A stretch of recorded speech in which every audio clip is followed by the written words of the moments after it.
Nahmod. Right. Look him up. He's good. Diego man. Yes, he's filled with all these wonderful. He's got a voice like Billy Joel, Yes.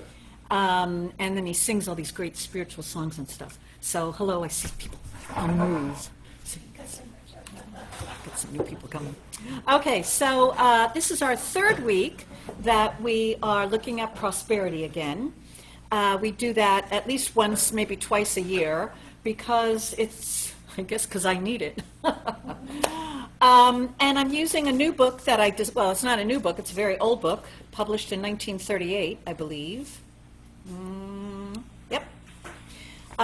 Called Wells of Abundance by E.V. Ingraham.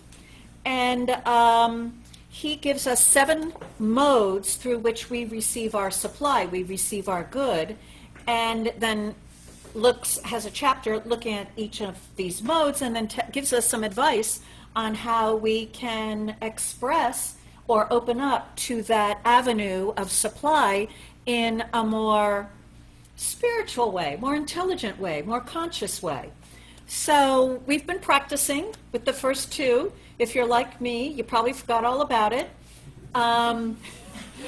Although I will admit, every time I go out and drive in the country, where I live is like a mile away, I drive along the canal a lot, and I see the leaves changing and the sun coming through, I begin practicing our first, what he calls the Law of Absorption.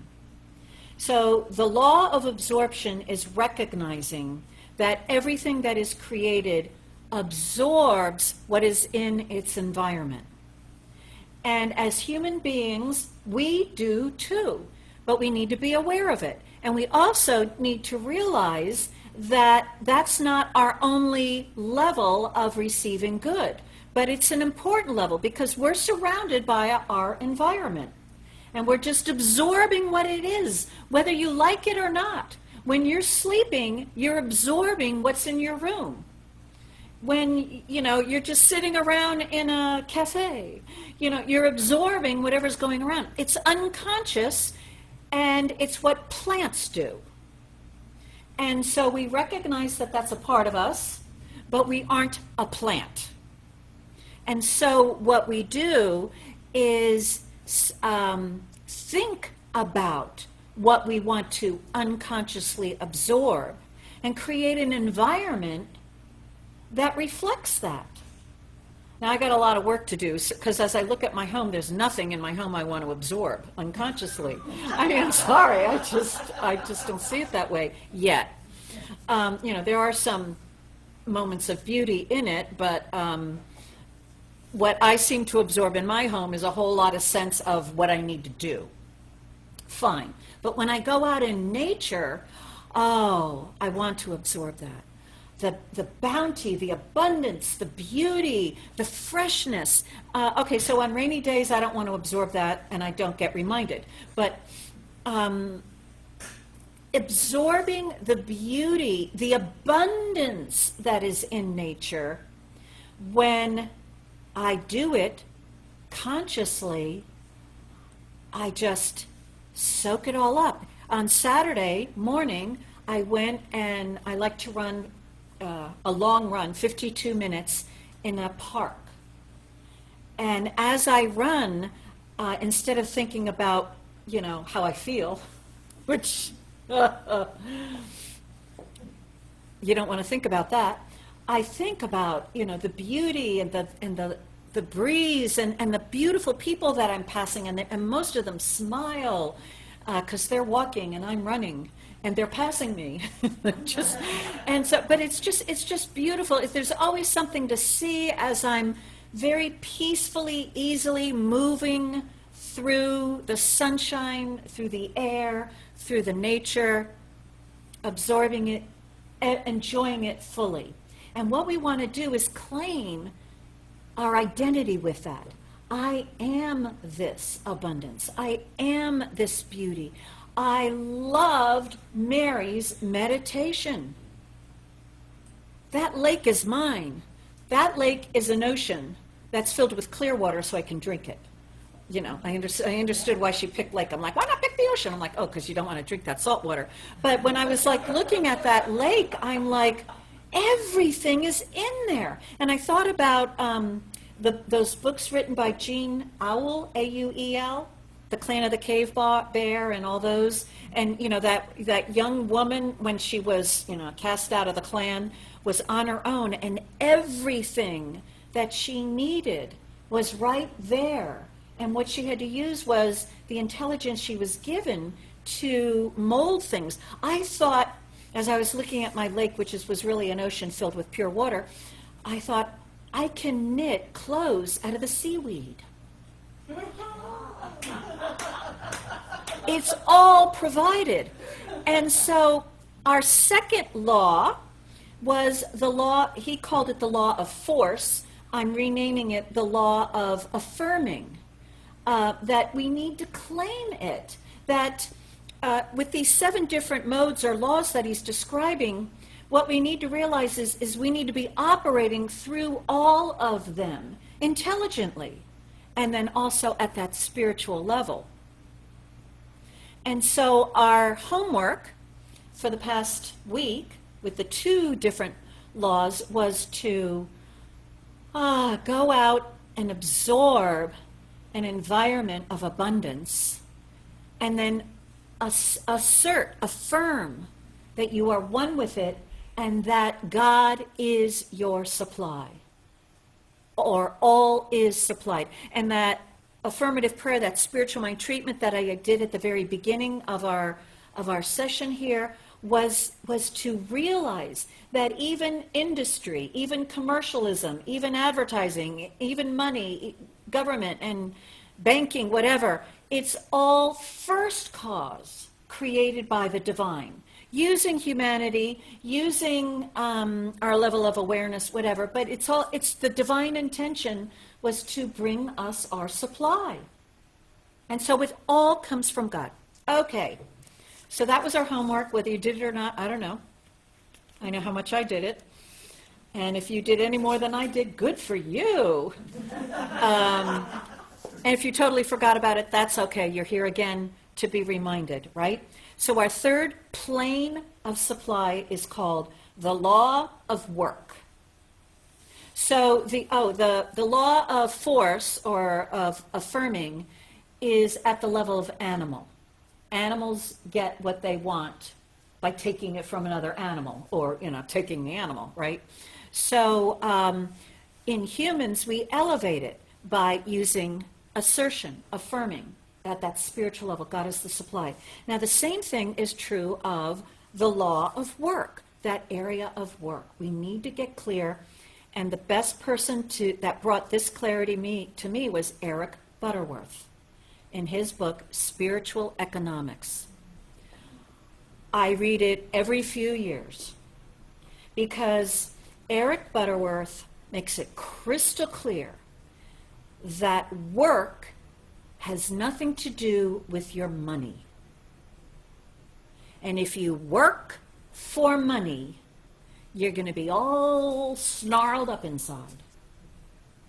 And so Ingraham repeats this. He says in this supply, by earning it through work, this is where humans should logically expect their supply. But to work only for what you can get, like money or benefits or your retirement pay, whatever, is but little better than the thief. Until you reach the place where there is a free giving in your own heart for what you are receiving, you are never on a secure footing. And I've been there, right? Work for a living. I got to work in order to get money.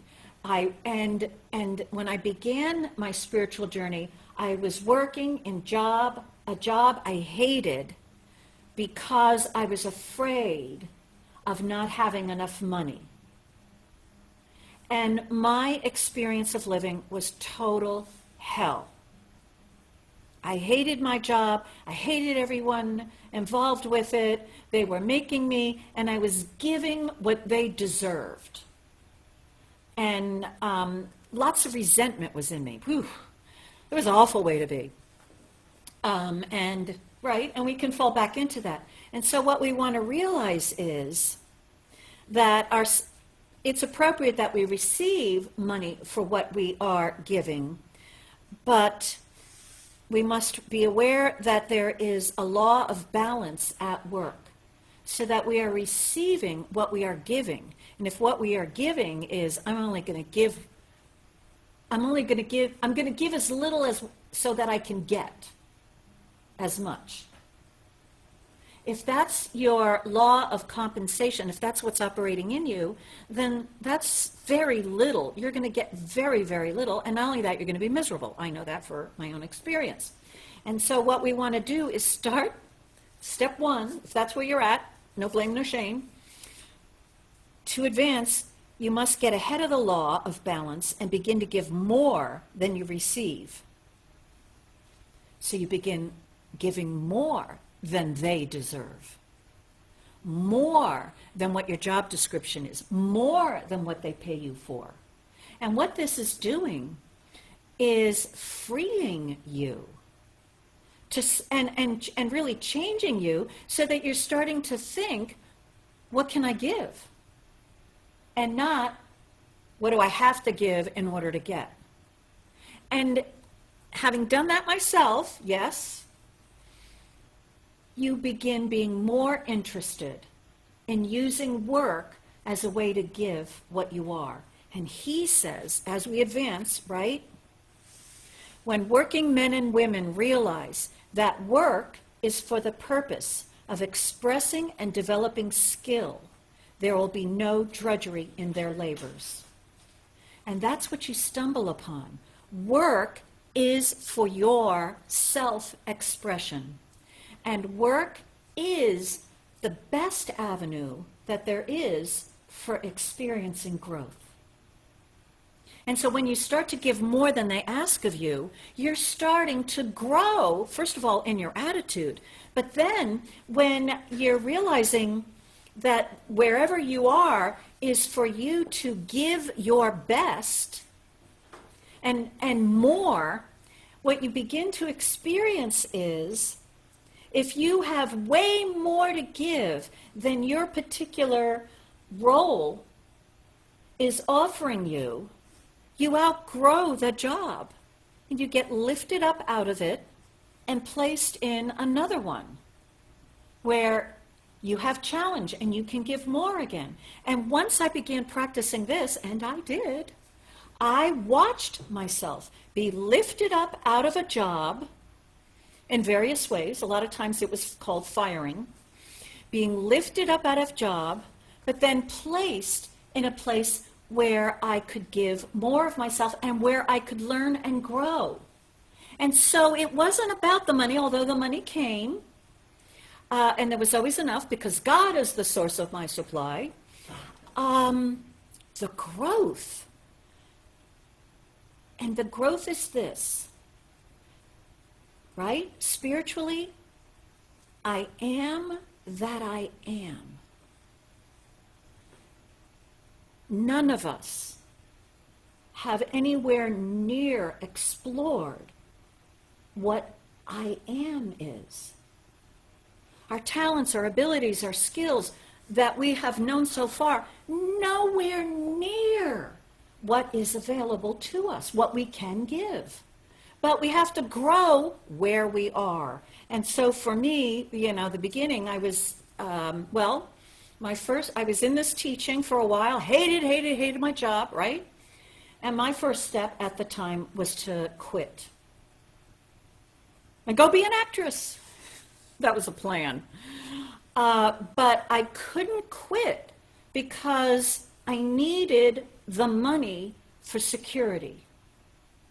And for at least a year, I was teetering with this. I knew I was guided by the divine to quit, but I don't have enough money. And I finally was guided to ask myself, how much money do I need to have in the bank to feel secure? And I realized I can't name the amount. I'll always need more. And when I heard that, I quit. And as I explained to the VPs and the EVPs why I quit, I was an officer at the bank at the time, as I explained why I was resigning, because they were saying, do you realize what you're losing? You know, as I was on the fast track to, you know, more hell. And they're like, you know, why are you doing this? Do you realize what you're missing? And then when I told them that every day I'm here, I lose a year of my life. The vice president who I reported to said, I've always wanted to own a boat and go fishing. But my family, my children, they're used to their lifestyle, blah, blah, blah, so I have to work. And I went, oh. Every one of them started explaining to me why they couldn't quit and go do what they wanted to do. I was like, what the heck? So I quit. I became an actress. I spent every penny that I had in my bank account. And I proved to myself that God is the source of my supply. And I was happy to spend it all. And I did. And then one day I thought, well, we better get a little bit, better get that other part of the lake opened up, a little bit of flow here. We need to do something. And I got the idea, well, actors are word processors. I need to learn how to word process. And an acting friend of mine said, I'm going to Montana to direct a play. Do you want my job? I'm a word processor. I'm like, sure. He's like, okay, show up on Monday. Here's the address. I'm like, okay. Gets jobs like that. I showed up. I'm like, Danny said, show up here. He's like, good. Here's your desk. So-and-so will teach you, whatever. So I was growing, learning how to word process. And then out of there, that job ended, and I learned how to use WordPerfect. And then that job ended, and I worked with a law firm. And then, as I was outgrowing my expertise and growth there, I actually, by working for a lawyer who didn't like to do his job, I actually learned the job of how to negotiate a lease. And I became a lease negotiator. From that job, from being a secretary, I became a lease negotiator. I hated conflict. I learned the job because my boss didn't want to do it. So he would go to the gym for 3 hours every afternoon, and I would do his work. The divine, and from there, I came here because I was studying the whole time in this teaching and realizing that work is for us to discover our gifts, our talents, to do things that we don't know how to do, and to do them lousy until we can do them with mediocrity, and then do them pretty good, and then do them so well that you don't have to think about it, and you outgrow it, and you're ready to learn something else. That's what work is for. Did you know that? That work is for you? Don't retire. And by that, I don't mean don't quit your job and get the retirement money. What I mean is, if you are leaving any position, it always must be for health, spiritual health, right? It always must be for you to express more of the I am that you are in a unique and new way. To express it in a greater way. We are, in a sense, to the world, we are that lake. And the divine is flowing its talents and abilities through us, and we got to let it out. And so when people close off that river of letting it out, right, the lake goes stale. And so do we, right? We lose our minds, we lose our bodies. We look ugly and old and wrinkled. We're not supposed to that's not supposed to happen. We do it to ourselves because we are meant to express continuously more of ourselves. More this, more that. That's why they've done so many researches, right? And studies that, older people who start learning a new skill, their brains start functioning again. Well, duh. The brain is there to be used. If you're not using it, it's going to atrophy like everything else. So you don't right? You don't use it, you lose it. So Ingraham says this too. He says that we want when one realizes the entire motive of work is the development and expression of skill, then the individual has reached the turning point in the matter of supply. Work loses its strenuousness and becomes a fascinating pursuit. He or she discovers the same degree of joy and eagerness with which they go forward, and in this motive, the good is returned, that comes back to them. Once this process is clearly experienced, one becomes as fascinated with their work as in the most intriguing game.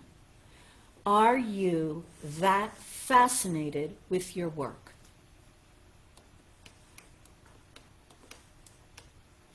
When I became a lease negotiator with a corporation, all my acting theater friends were like, "Are you crazy? You're going back into that corporate world, 9 to 5." And I'm like, yeah, I am. I'm guided to do it. Where was the growth? For me, it was unfinished business. I had to grow in practicing love.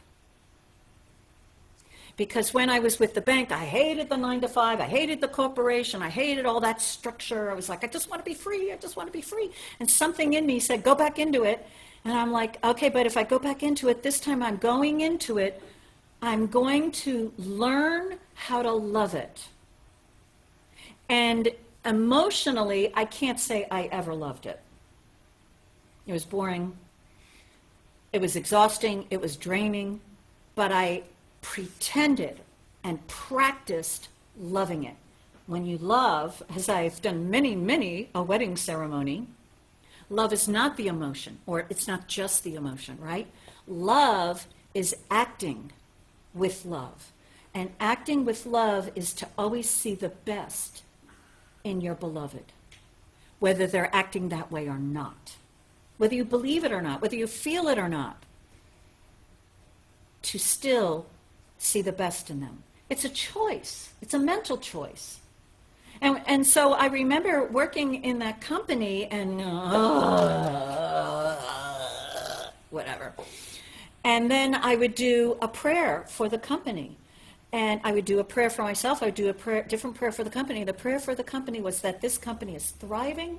It is an expression of the divine. It is the divine circulating its good throughout the world.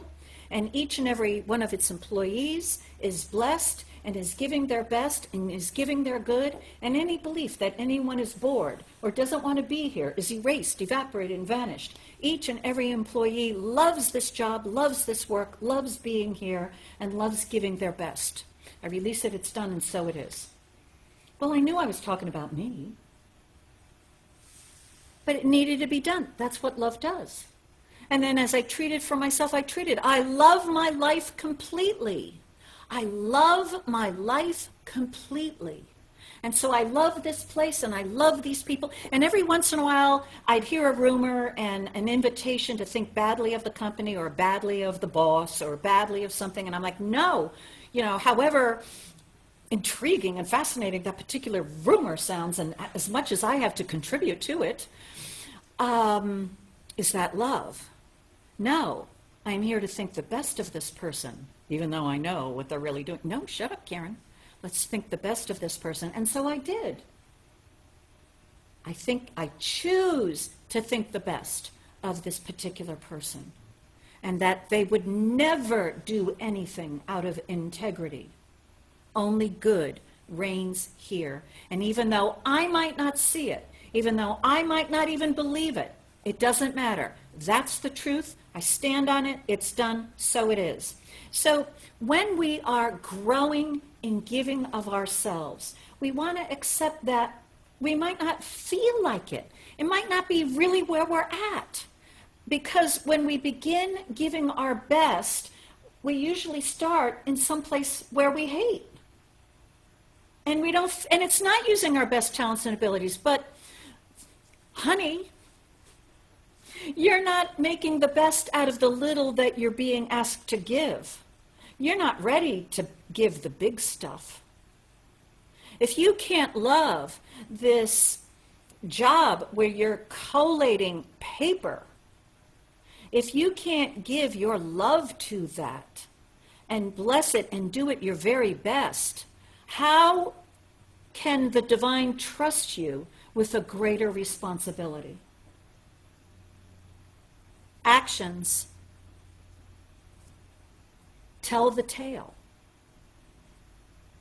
And so that's how we grow. We start where we're at, and we give it our best thoughts, our best intention, and our best ability.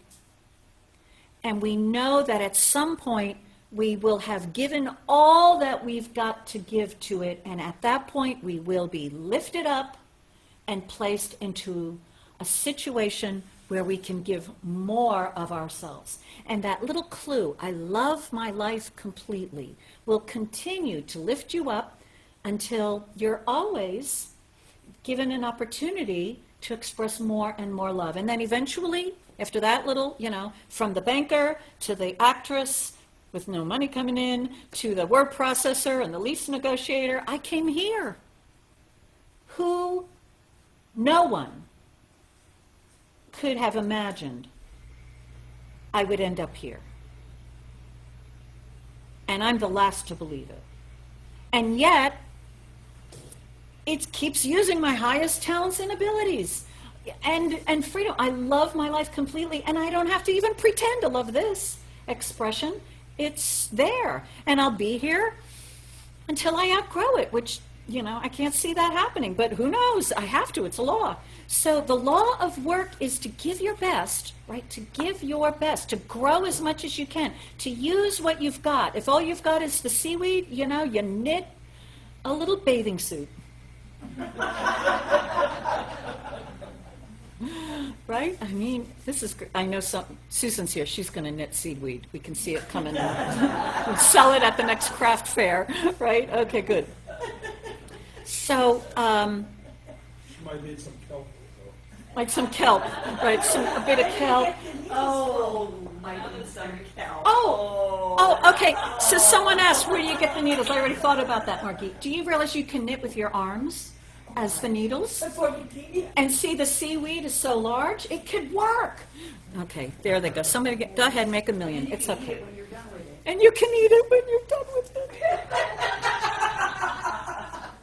All right. Once abundance is attained, right, there is a greater need of inward ability than before, because both yourself and your money must be sustained. So even after you've got this mastered, there's another whole level.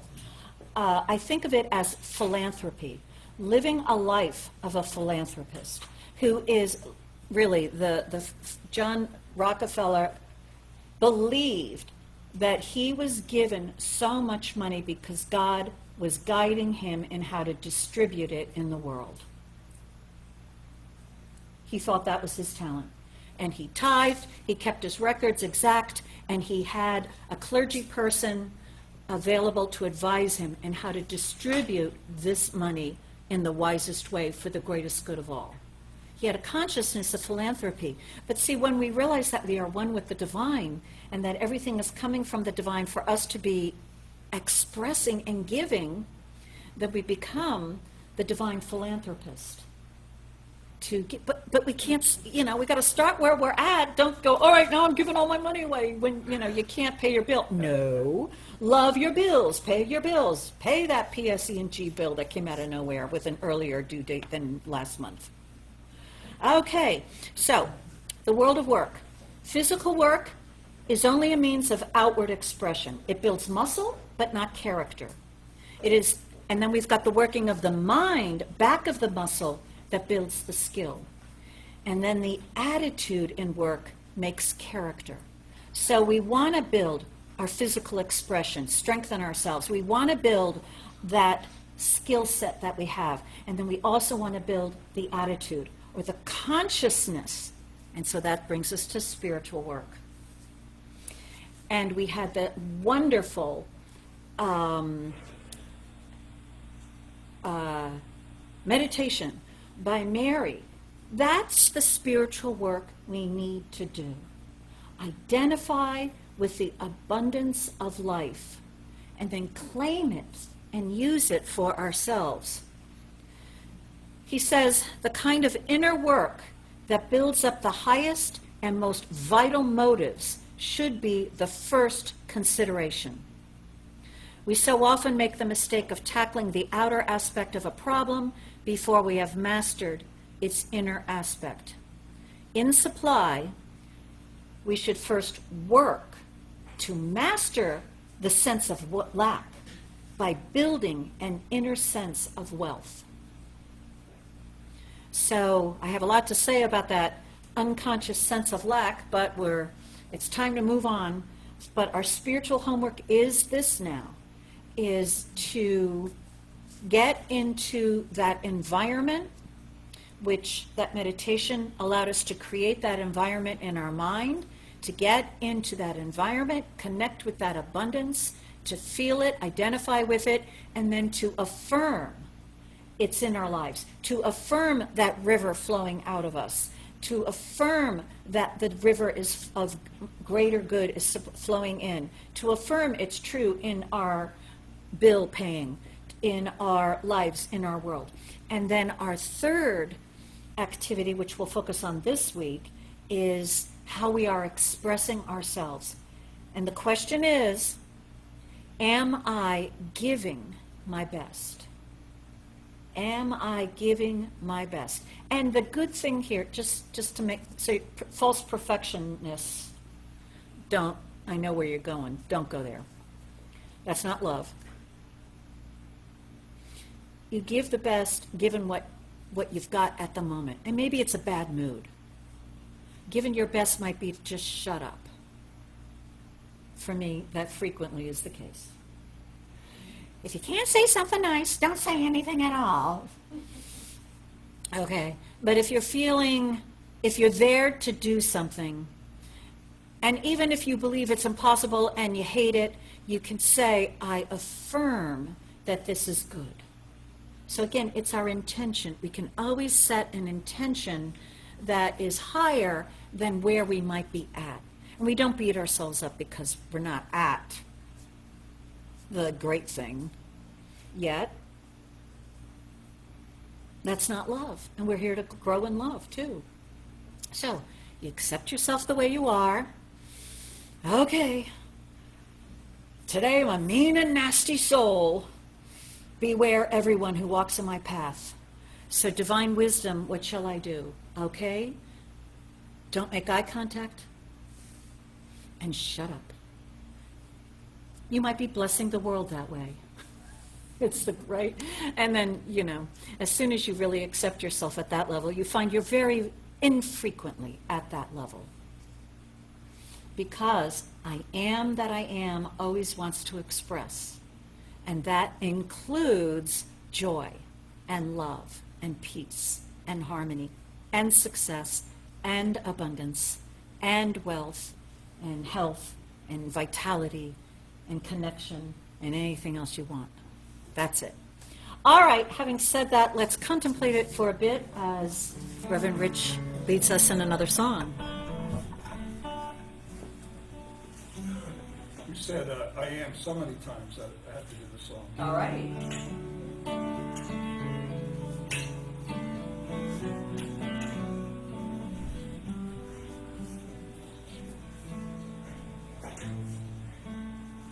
My body, my soul, are part of a perfect whole.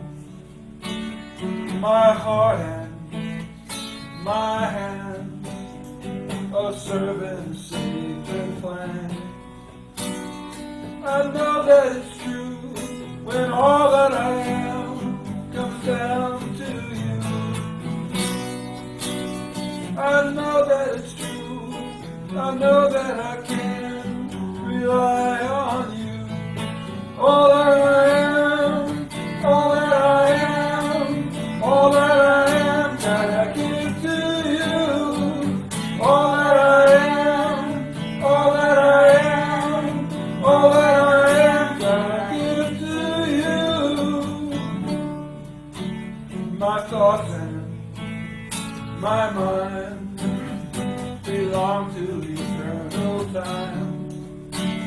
my words and my song. You're writing them all alone. I know that it's true when all that I am comes down to you. I know that it's true. I know that I can rely on you. All that I am, all that I am, all that I am, gotta give to you. All that I am, all that I am, all that I am, gotta give to you. All that I am, all that I am, all that I am, gotta give to you.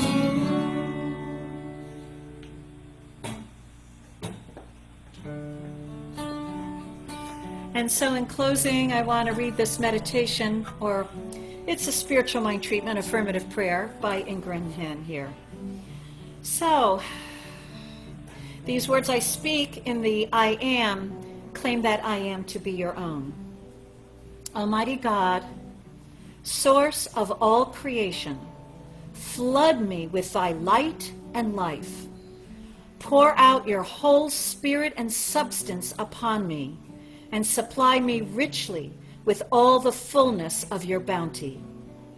Let thy exhaustless wealth enrich my spirit, endow my soul, and fill my mind with the riches of the kingdom. In gratitude, I receive the blessing of the Holy Spirit. In the depths of my being, I meditate and ponder the great wealth that I daily and hourly receive from thy rich storehouse. Thy substance fills my whole being, and I am richly blessed with every good and perfect gift coming from the light itself. All the wealth of the universe is mine. The riches of heaven and earth flow to me, and I am made rich within and without. And so it is.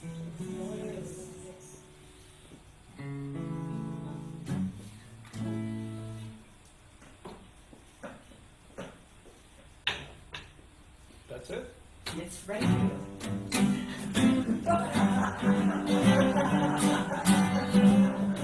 We're waiting for some final words. This is the last word, right? I said, Amen. Amen.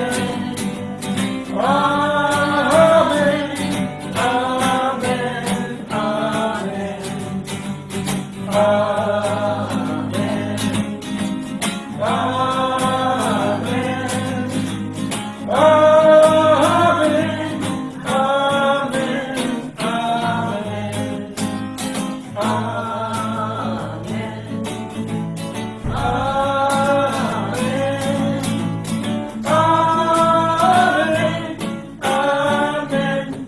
Amen. Amen.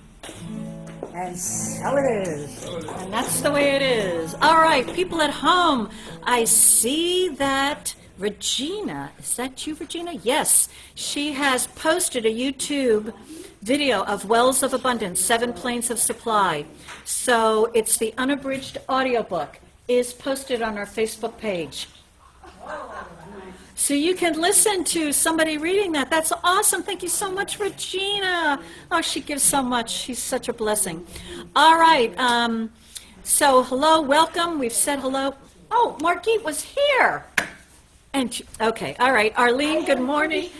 Catherine, Regina, Eileen Bierney, hello. Such good comes from this. Thank you for whatever time you could spend with us, Eileen. That's terrific. And Regina's there, and that is it. So we're ready to say goodbye. Goodbye. All right, have an abundantly wealthy week. Okay.